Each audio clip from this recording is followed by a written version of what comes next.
I have a roundup of some of the most viral TikToks that are not only simple, but also delicious. This got 22 million views. We're about to find out. And you're gonna wanna check the description, not only for those recipes, but also for my partner in this video, MSI. We'll be talking about them later. So I chose recipes that were not only super viral, very popular, but also things that you might want to incorporate into your holiday festivities this season. Also, if you are a foodie like I am, make sure to hit that subscribe button and comment down below. Stay crunchy. That's how I'll know if we're soulmates or not. But for now, it's time to test. This first recipe was recommended by a food scientist. It is a restaurant style Brussels sprout, and this video got over 400,000 likes. So hopefully this is more gourmet than tasting like a science experiment. So I've made Brussels sprouts before, but not quite like this. I won't bore you with the prepping, washing, and cutting of Brussels. It's a lot, but the takeaway is to boil them first and blanch them with cold water to stop the cooking process. We want these girls crispy. You're gonna dry them really well and grab some nutritional yeast, which I have never cooked with before, and toss that in with some salt and pepper and a splash of oil, and you're gonna mix all of that together really well. Lay that out flat on a sheet pan. Now, I don't need to do this too much, but if your sprouts are a little bit larger, you can use the bottom of a glass to kind of smash them down and squeeze out all the excess water. That also should make them crispier. Now, this is the fun part. We're gonna mix some pesto with some mayonnaise to make a pesto mayo. It would be ideal, obviously, if the pesto was homemade, but who has time for that, especially around the holidays. Now, when I dip, you dip, we dip. I will say, in terms of presentation, these do look really fancy and expensive, if I do say so myself. So I'm gonna get a nice crunchy bouquet, do a little dip in my pesto mayo. I don't know if I just measured this with my heart, as I think most pesto mayos should be measured. Cheers.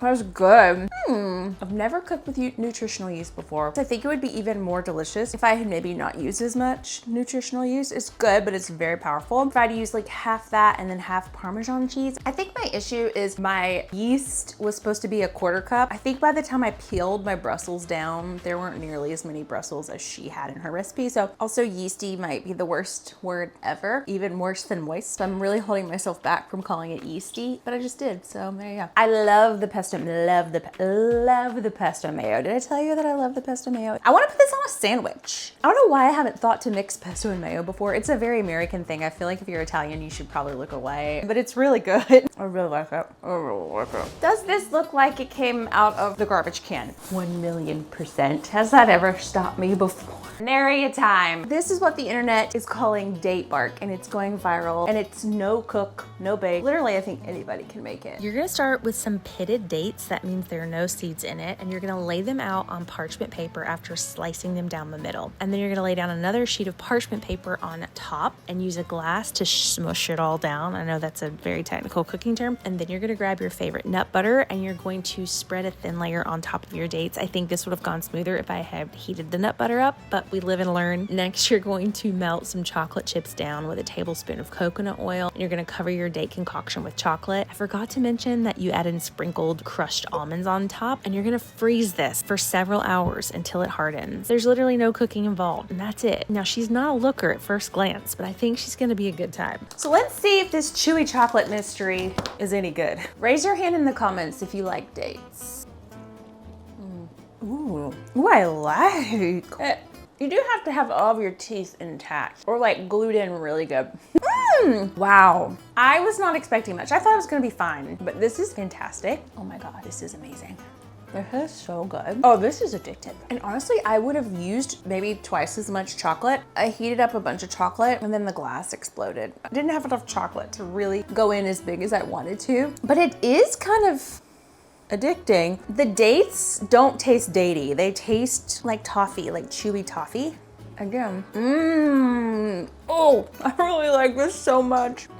One of the hardest parts about eating all of this delicious food is that I have to also sit down and edit it later, and I get so jealous of my past self. But today I am lucky because I'm gonna go edit this video in the desert on my brand new MSI monitor, which will make my jealousy of my past self a little less. And they wanted to partner with me to kind of show you how easy and fun it is to elevate your home office space by not even doing too much. You know, we have spent the last 3 years turning our desert home into the ultimate oasis for vacation rental guests. We have spared no expense, but our work from home office was missing something. In order to make this a true work from home setup, we really needed a great monitor to give guests the ability to actually get work done in here and not just check a few emails. So I partnered with MSI to do a little desk upgrade. This is the MSI Pro MP273 QWE2 monitor. I will link it below. And honestly, I love that it's white on the back and modern and sleek looking. It's got built-in speakers. It has less blue light pro and eyes ergo technology that gives you all day comfort viewings. It comes with a stand, but it's so easily mountable. And one of the small things that I appreciate is they include an HDMI cable. But my favorite part of this whole setup is it's so cool. The MSI MPG MT161R monitor arm. It's completely modular, so guests can move it and adjust the screen in pretty much any direction they want to kind of fit their workflow needs. One fun feature of the monitor arm, it has 20 dynamic RGB LED modes, so you can set the mood however you want. I feel really confident now that with this upgrade, our guests are going to be able to work comfortably, stay productive, and then hopefully leave us a lot of 5-star reviews. I will link everything below. You can check out MSI's deals page through the link in my bio. Do you guys ever get to that place during the holidays where everything tastes like gravy and regret? It's just so many of the same flavors that you kind of just get bored. Well, I saw this video going viral of this loaded maxed out Caesar salad, and I thought it could be a really good palate cleanser for the holidays. There are a few steps here, but trust me, they're worth it. First, you're going to make the best, crispiest, and easiest bacon of all time. FYI, if you're not baking your bacon, you're making a mistake. Then you're gonna prep your potatoes. You're gonna slice them into 1/2-inch chunks, and then you're gonna season them with oil, tons of seasoning of your choice. Don't be afraid of flavor here, and mix all of that together. Throw those guys in the oven at 400 degrees and get them all crispy and juicy. Then you're gonna prep some juicy chicken. Speaking of, the trick here is to pat your chicken dry first, add seasoning, and add sour cream, which acts as a delicious tenderizer. You're gonna let that sit for about 30 minutes for it to kind of soak in and do all the heavy lifting before putting it in the frying pan. Then you're gonna brown it on each side for a few minutes and then cook it on low to medium heat until it reaches an internal temperature of about 165 degrees. Then comes the easy part. You're gonna just assemble all of this together, add Parmesan cheese, and top with your favorite Caesar dressing. When I say this thing is loaded, I mean it's in the highest tax bracket. Bacon, potatoes, chicken, Caesar, it's just everything and all the things. So let's get a bite that has a little bit of everything in it. Cheers. I much prefer roasted potatoes than croutons, for sure. Feels very homemade. You know, I think it would really be a good, because the bacon really adds a lot of flavor to it. I think it would be a really good side dish. I think it would go really well with turkey, although there's chicken in there. Is that against the rules? Might be against the holiday rules. I just like it, okay? We don't even have to do it for the holidays. It's just good. I'd probably make my potatoes a little thinner next time. This is perfect when you're trying to meal prep for the week, and a Caesar salad just doesn't sound good enough. This is what you want. Sub this in. It's good. It's really good.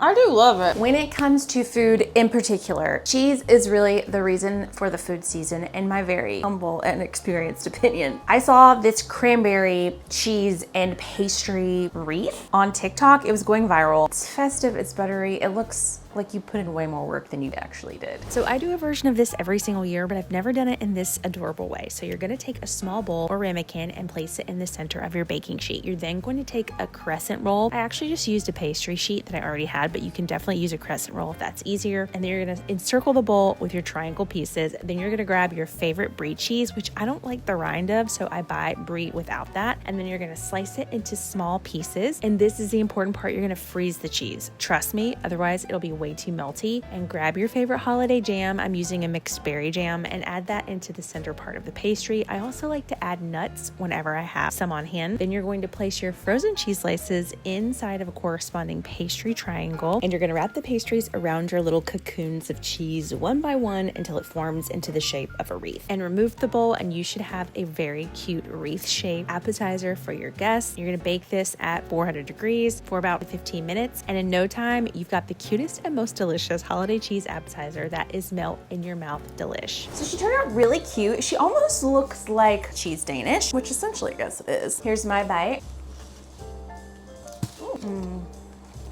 Oh my gosh, this is so dangerous. I've got to get a whole other slice. It's like a personalized little cheesy bite with everything you need. You don't have to get too dirty and dig around in like piles of cheese, which, you know, it's a good time for me usually, but some people may not like it. It's just like already ready already. Just peel it out, enjoy. This is so fantastic. I'm almost sad that I don't have anywhere to take it to. No, I'm not. I want to sit here and eat it all by myself the next 3 days. What am I talking about? This pasta got over 122 million views on TikTok, and it looked so easy to make that I had to throw it in the mix in case you want a pasta switch up this season. So let's see what all the fuss is about. First, I'm going to boil up some pre-made cheese tortellinis. This literally takes just 2 to 3 minutes. I also like to shred my own cheese when I can because it really does taste better. Then we're going to make the sauce. You're going to brown some ground beef, add in some onions and all of your favorite seasonings like onion powder, garlic powder. Italian seasoning works really well for this since it is pasta. Load it up, and then you're going to cook that down and add in your favorite pasta sauce. I personally love all things truff pasta sauce whenever I can get my hands on it. Then we're going to add in a block of cream cheese because why not? And then you're going to mix it all down, melt it all down before adding back in your cooked tortellini. You're going to gently fold this in because these tortellinis are delicate. I totally relate. And then you're going to transfer this into a baking sheet and top it with your freshly shredded cheese and broil it for a few minutes until the top is nice and crispy. Keep an eye on it so you don't burn it, and it really is that simple. I might burn my entire face off trying to eat this. This is like lava. That's what you get when you broil, you know? There are moments like this where I miss my dog so much because he would always help me clean up the floor. He's not here anymore. Okay, let's not make this sad. It's a happy video. There's pasta involved. Let's go. I mean, it's really good. I'm just gonna tell you something. In my personal food constitution, it states, no pasta is ever delicious unless the pasta sauce is actually delicious. And if you don't have a good sauce, no pasta, no recipe will ever be mind-blowing. It just won't. I always swear by truff and shredded cheese that you do yourself. Those two things will make or break a pasta, and this is really good. It has nothing crazy, but it does feel like there's a little extra love in it somewhere because I worked really hard on it. Okay, I did a really good job on this one. The seasoning is really good and balanced. I just seasoned with my heart. Oh, so good. If you want to show up to a holiday potluck looking like you put in a lot of effort, but you're actually still just a lazy girl, then this no cook cheese log could be it for you this holiday season. The original recipe calls for goat cheese on this, but I hate goat cheese, so cream cheese it is. You never really have to twist my arm for that. You're going to first crush your pistachios and make a cute little bed to lay your cream cheese down into. Then you're going to layer down and dress her up by pushing all of the pistachios into the cracks and crevices on the tops and the sides. Then you're going to take some holiday jam. I'm actually testing out fig jam, even though I've never had fig jam before in my life. Wish us all luck. And then you're gonna get really, really good coverage with all of that so that each bite of cheese with your cracker has a bit of everything in it. Then you're going to top it all off with some hot honey on top, and that is it. It looks a little strange. I think it's the fig jam. The only loser in this video is the fact that I bought the tiniest bag of crackers unknowingly because the box seemed big enough. I only have like 8 crackers in here. I think it was like $12. That was the dumbest thing I've done all year. Excuse me while I rant. What's the world coming to? Oh, I love it too much. I was a little nervous about the fig jelly. I've never had figgy pudding or any of the fig stuff. I don't really like fig Newtons. Don't tell my grandpa. You can't, he's long gone, but Papa, if you're listening, no judgment, but I hate fig Newtons. I can't imagine how terrible it would be if there was goat cheese involved. Only do this with cream cheese, okay? This is a warning. It's amazing. I would probably crush my pistachios up just a little bit more. Just eliminate some of the chew, TMJ flair. I hope it's not these $12 crackers that's making it so good, because then I'll never be able to have this again. It's just so freaking good. It's sweet, it's crunchy, it's nutty, it's heaven. Honestly, I want to bring this to every party just so I can eat the whole thing myself. Me and my friends, when we go to these events with brand, we always go early. We're like one of the first ones there, and we find out where the food is coming from, which door, and we get our drink and stand outside the door. Like everybody else is doing activations and stuff, and we're just stalking the food door. Highly recommend it. This is not ordinary cornbread. This is cornbread pudding souffle. I love cornbread. I want it to be served at every function that I go to forever. It's easy to make, always delicious, but I haven't made it quite like this. First, you mix your wet ingredients, which are 2 eggs beaten, 1 cup of sour cream, melted butter, a melted mix, all of that well, and then you're gonna add in whole kernel corn and cream style sweet corn, along with 1 pack of Jiffy cornbread mix, and incorporate all of that goodness together and transfer it into a buttered pan that you'll cook at 375 degrees for about 25 minutes or so. so. And once it's done, you will pull it out and drizzle it with honey. And to really go big, which I love to do, I will take room temperature butter and mix in some honey with that to melt on top. Cornbread, I'll never say no to a cornbread recipe. I don't care what you put in it, to be honest. Even stuff that I don't like, I will eat it just because there's cornbread involved. Cornbread and tequila, can't go wrong. I don't usually use sour cream, so I'm a little worried it's gonna be a little juicy. Put a little butter on there. I have to tell you, this is the happiest I've been in a long time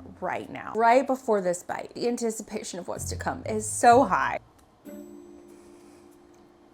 Oh my gosh, it's like cornbread cake. It is really moist. I think we can all embrace moist now after we realize how bad yeasty is. It is so decadent and beautiful. Okay, this is the most delicious thing. I'm a cornbread snob. I'm from the South. I will never make cornbread not like this again. That is how impactful this is. It is life-changing. I guess it's the sour cream that really does it. I'll never not eat this for the rest of my life, and only this recipe. I'm linking it. Do not make this. There were a lot of winners in this group, surprisingly. I guess when they go viral on TikTok, maybe they're probably going viral for a reason. I hope you found something in the mix here that you love, that you're going to save for later. Not every video has wins. Sometimes we have losers, but my job is to go out there, scout what I can find, taste test it, and report back to you. The only thing I ask of you is to subscribe to this channel. Let me know in the comments if you like this video. Also, what item from this list do you think you might want to create this holiday season? And is there something else that's really easy and simple but delicious and impressive? Please let me know. And also, I have to thank MSI for partnering. They've partnered with me before. I love all of their products. Their travel monitor is amazing if you're looking for a good gift for someone. That part is not sponsored, but it's really good. I'll link it. And I hope you guys are having a great holiday season.